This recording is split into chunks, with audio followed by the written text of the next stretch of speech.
नमस्कार. विचारवेध या युट्यूब चॅनलमध्ये आपल्या सगळ्यांचं स्वागत आहे. आज एक नवीन विषय घेऊन आपण परत आलेलो आहोत की कोण होते शरद पाटील.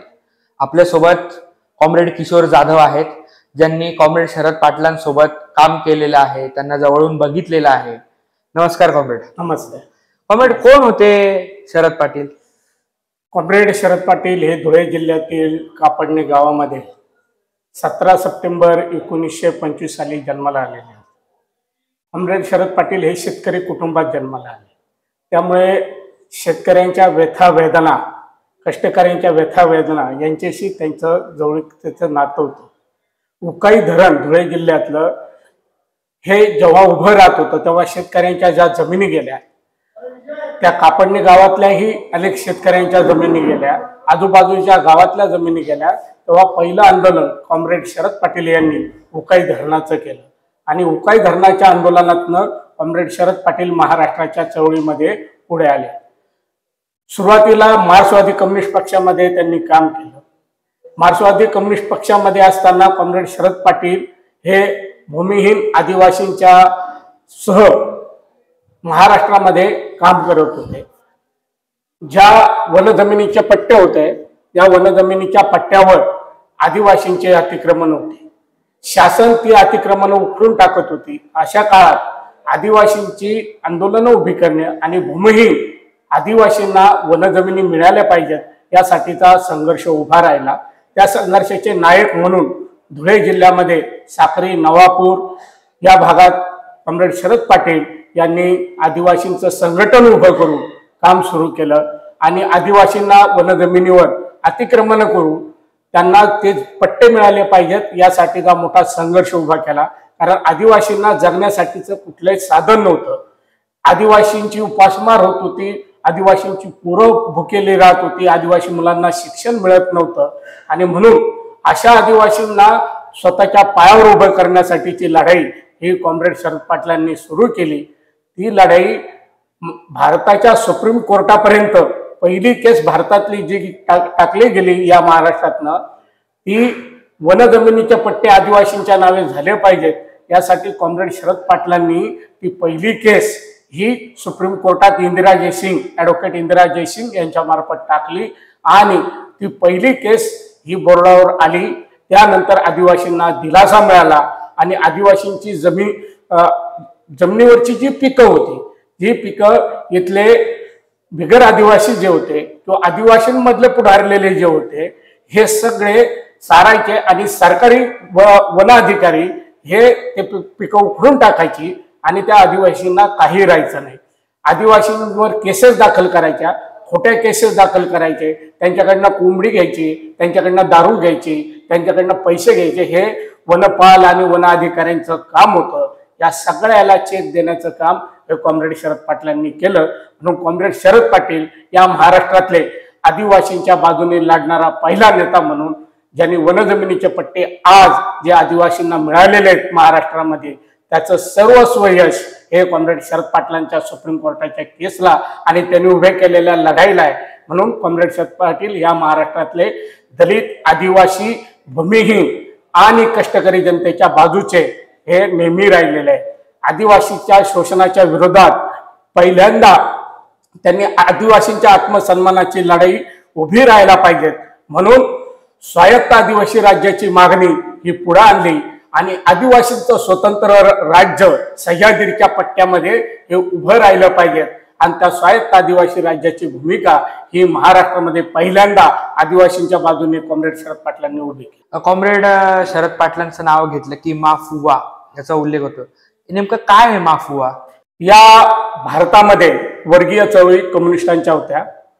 वर्गीय चळवळी असताना सर्व कम्युनिस्टांचं म्हणणं एक होतं की या भारतातली क्रांती जी होणार आहे ती क्रांती फक्त वर्गामार्फत होणार आहे आणि वर्गामार्फत होणार असल्यामुळे इतर प्रश्नांकडे ते सुधारणावादी पद्धतीने बघत होते आणि म्हणून कॉम्रेड शरद पाटलांचं माफुवा हे तत्वज्ञान, त्यांनी त्या तत्वज्ञानासाठी आयुष्य पणाला लावलं आणि आयुष्यामध्ये फुले आणि आंबेडकर हे तत्वज्ञानी मार्क्स बरोबर कसे, म्हणून मार्क्सवादाला फुले आंबेडकर वादाची जोड दिली.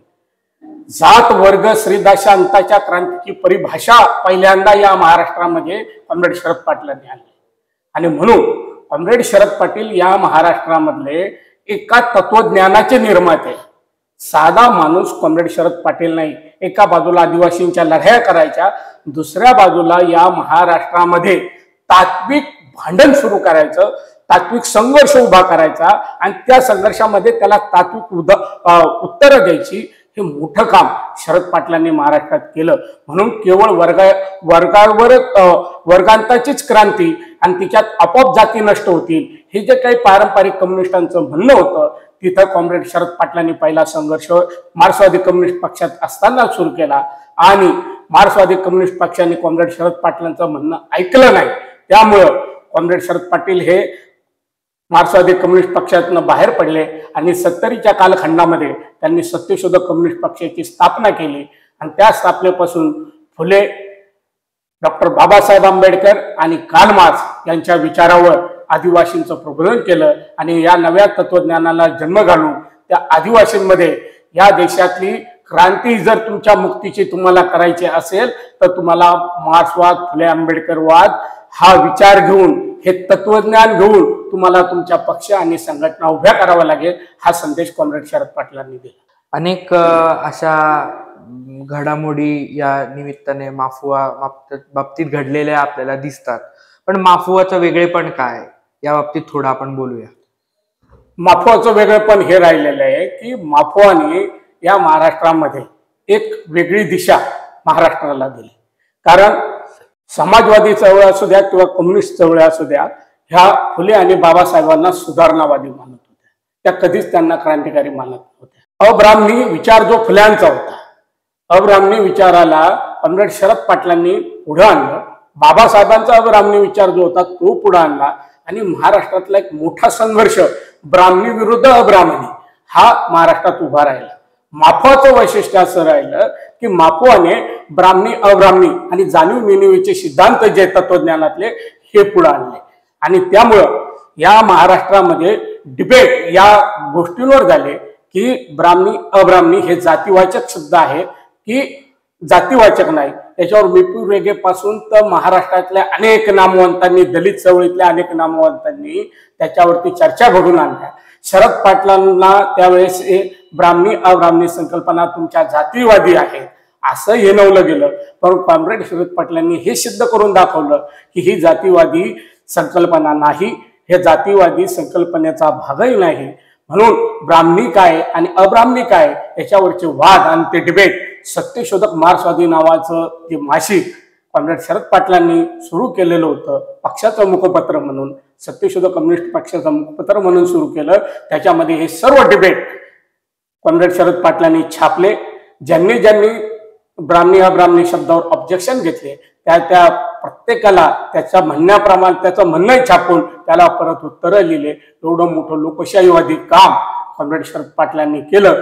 म्हणून भारतामध्ये पहिल्यांदा जात्यांतक भांडवली लोकशाही क्रांती हे क्रांतीचं सूत्र जे हे सूत्र कॉम्रेड शरद पाटलांनी पुढे आणलं. कॉम्रेड, जसं तुम्ही म्हणालात की शरद पाटलांचं हे योगदान आहे, पण जेव्हा आपण क्रांतीचा उल्लेख करतो तेव्हा जातीवादी संघटना या म्हणतात की जात संपली की क्रांती होईल, वर्गवादी संघटना म्हणतात की वर्ग संपला की क्रांती होईल. पण शपांचं जे आहे, शपा म्हणजे शरद पाटील, हे प्रेक्षकांना माहिती हवं. शपा म्हणजे शरद पाटील. तर शरद पाटलांचं नेमकं क्रांतीचं सूत्र काय होतं किंवा कोणत्या गोष्टी नष्ट झाल्यावरच समूळ क्रांती होईल असं त्यांचं म्हणणं होतं? भारतामधल्या क्रांतीचं सूत्र जगातल्या क्रांतीचं सूत्र वेगळं होतं. कारण जगात भांडवलशाही तेवढी प्रगत भांडवलशाही होती. भारतामधली भांडवलशाही ही प्रगत भांडवलशाही नव्हती. भारतातल्या भांडवलशाहीचं स्वरूपच वेगळं होतं. कारण ती जातग्रस्त भांडवलशाही होती. आजही जातग्रस्त भांडवलशाही, तिच्यात काही कुठलाही बदल झालेला नाही. आणि म्हणून भारतात जर क्रांती करायची असेल तर तुम्हाला जातीचा प्रश्न हा निकराचा बनवल्याशिवाय भारतातली कोणतीही क्रांती तुम्ही यशस्वी करू शकत नाही. आणि म्हणून जात प्रश्न हा कळीचा मुद्दा बनवून जात्यांताचं तत्वज्ञान तयार करणं आणि त्याला वर्गांताच्या तत्वज्ञानाची जोड देणं, हे दोन्ही एकत्र ज्यावेळेस तुम्ही कराल त्यावेळेस भारतातली क्रांती शक्य आहे. हे कॉम्रेड शरद पाटलांचं स्पष्ट म्हणणं होतं आणि ते त्यांनी आपल्या आयुष्यभर निकरानी अनेकांशी वैचारिक संघर्ष करत मांडलं, पुढे रेटलं आणि यशस्वीपणाकडे त्याला घेऊन गेलं. आज 2025 आहे आणि तुम्ही 70च्या कालखंडातल्या काही गोष्टी मांडल्या, पण आत्ताच्या युवकांनी शरद पाटलांना का स्वीकारावं? कॉम्रेड शरद पाटलांचं या देशातल्या वैचारिक क्षेत्रामध्ये मोठं योगदान आहे. या देशातल्या तरुणांना मोठं आव्हान कॉम्रेड शरद पाटलांनी उभं करून सांगितलेलं आहे की तुम्हाला या देशामध्ये जर मुक्तीचं जीवन जगायचं असेल, तुमच्या सर्व आयुष्यामध्ये सर्व परिस्थितीमध्ये तुम्हाला उभं राहायचं असेल, तर तुम्हाला एक काम करावं लागेल की या देशातला तात्विक विचार तत्वज्ञान जे आहे त्याचा अभ्यास तुम्हाला करावा लागेल. या देशाच्या इतिहासाचा अभ्यास तुम्हाला करावा लागेल. या देशातल्या समाजशास्त्राचा अभ्यास तुम्हाला करावा लागेल. या देशातल्या साहित्य, संस्कृती, कला या सगळ्यांचा अभ्यास करून तुम्हाला या महाराष्ट्रामध्ये पुढे जाता येऊ शकतं. म्हणून कॉम्रेड शरद पाटलांनी या प्रत्येक क्षेत्रामध्ये एक तरुणांसाठी मोठी गोष्ट तयार करून ठेवलेली आहे की जे आज जो तरुण कॉम्रेड शरद पाटलांचं हे सगळं साहित्य, कला, संस्कृती, इतिहास, समाजशास्त्र, राज्यशास्त्र हे सगळं जेव्हा वाचेल तेव्हा तो वाघासारख्या ढरकाळ्या पडेल आणि महाराष्ट्रामध्ये स्वतःचा स्वाभिमानाने आपण कसं उभं राहायचं ही दिशा तर नक्की त्याला मिळेल आणि त्याच्या जीवनामध्ये हे बदल घडतील. जे बदल अनेक तरुणांच्या घडले आज नोकऱ्यात वेगवेगळ्या ठिकाणी, पण जो माफवाचा विचार घेऊन उभा राहिलेला आहे, जो माफवाचं वाचन ज्यांनी केलेलं आहे, तो माफवाचं वाचन करणारा माणूस हा महाराष्ट्रामध्ये एक स्वाभिमानी, एक स्वतःचं एक जगण्याचं आकलन जे असतं माणसाला, ते स्वतःचं आकलन घेऊन तो जगतो आणि चांगल्या परिस्थितीत जगतो. ज्याला हे संस्कृती वगैरे म्हणतात, तर ते संस्कृतीपेक्षा तुमच्या वाचनातनं तुम्ही जे उभं करता, तुमचं कुटुंब, तुमचं विश्व, तुमचं घर, तुमच्या आजूबाजूच्या माणसांशी असलेलं नातं, हे सगळं कॉम्रेड शरद पाटील नव्या पिढीला शिकवतात आणि म्हणून नव्या पिढीने कॉम्रेड शरद पाटलांचा हा आदर्श घेतला. कॉम्रेड किशोर जाधव हे कॉम्रेड शपांसोबत अनेक वर्ष ज्यांनी काम केलेलं आहे, कॉम्रेड काही किस्से शपांचे तुम्ही सांगू शकाल? कॉम्रेड शरद पाटलांचं योगदान असं आहे की त्यांनी जी माणसं घडवली. मी आज आवर्जून एक उदाहरण यासाठी देईल. जेकाबाई वसावे नावाची आदिवासी बाई होती, जी बाजारामध्ये जीप गाडीच्या बोलोटर उभी राहून ती मावची भाषेमध्ये जे भाषण करायची, इतकं तुफान भाषण असायचं जेकाबाई वसावेचं, तर पूर्ण बाजार जो असायचा तो बाजार त्या बाईचं भाषण ऐकायला यायचं.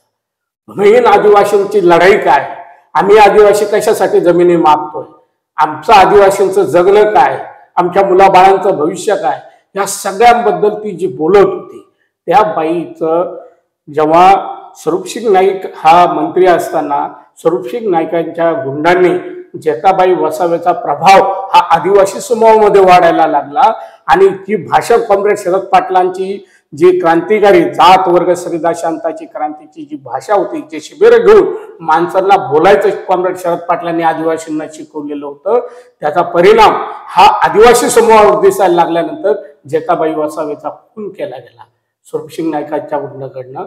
आणि ती एक क्रांतिकारी डॅशिंग बाई आदिवासींमधली ही कॉम्रेड शरद पाटलांच्या चळवळीत असताना तिने हुतात्म जे पक्षासाठी आदिवासींसाठी जे पत्करलं, ते माणसं घडवण्याचं काम कॉम्रेड शरद पाटलांनी केलेलं आहे. आणि म्हणून शरद पाटलांबरोबरचे असे खूप किस्से आहेत की जे महाराष्ट्रामध्ये शिबिरं घ्यायचे. शिबिरं घेताना पक्षाची जी शिबिरं संगीती असायची, पक्षाची संगीती हे 5-5 दिवस चालायची. 5 दिवस शरद पाटील जागतिक स्तरावरच्या भांडवलशाहीपासून तर या देशातल्या भांडवलशाहीपर्यंतचं विश्लेषण जे आहे, ते विश्लेषण ह्या आदिवासी समूहासमोर करायचे. ते आदिवासी फार शिकलेले नाही, पण त्यांचं प्रबोधन जगात भांडवलशाही काय करते हे आकलन तुम्हाला का झालं पाहिजे, तुमच्या प्रश्नाशी याच्यातलं काय निगडीत आहे आणि तुम्हाला याच्यातनं मार्ग कसे काढायचे, हे सर्व कॉम्रेड शरद पाटलांनी मोठ्या प्रमाणात या आदिवासींना शिकवलंय. त्याचबरोबर कॉम्रेड शरद पाटलांचं महत्वाचं वैशिष्ट्य हे राहिलं की नामांतराची लढाई जेव्हा उभी राहिली, तेव्हा नामांतराच्या लढाईमध्ये कॉम्रेड शरद पाटलांनी पिंपळणे ते मनमाडपर्यंत पायी मोर्चा आदिवासींचा आणला. मराठवाडा विद्यापीठाला डॉक्टर बाबासाहेब आंबेडकरांचं नाव मिळालं पाहिजे ह्या मागणीसाठी दलित जनता जी लढत होती, दलित जनतेच्या पलीकडं हा आदिवासी समूह नामांतराच्या लढ्यात उतरवणारा महाराष्ट्रातला पहिला माणूस कॉम्रेड शरद पाटील.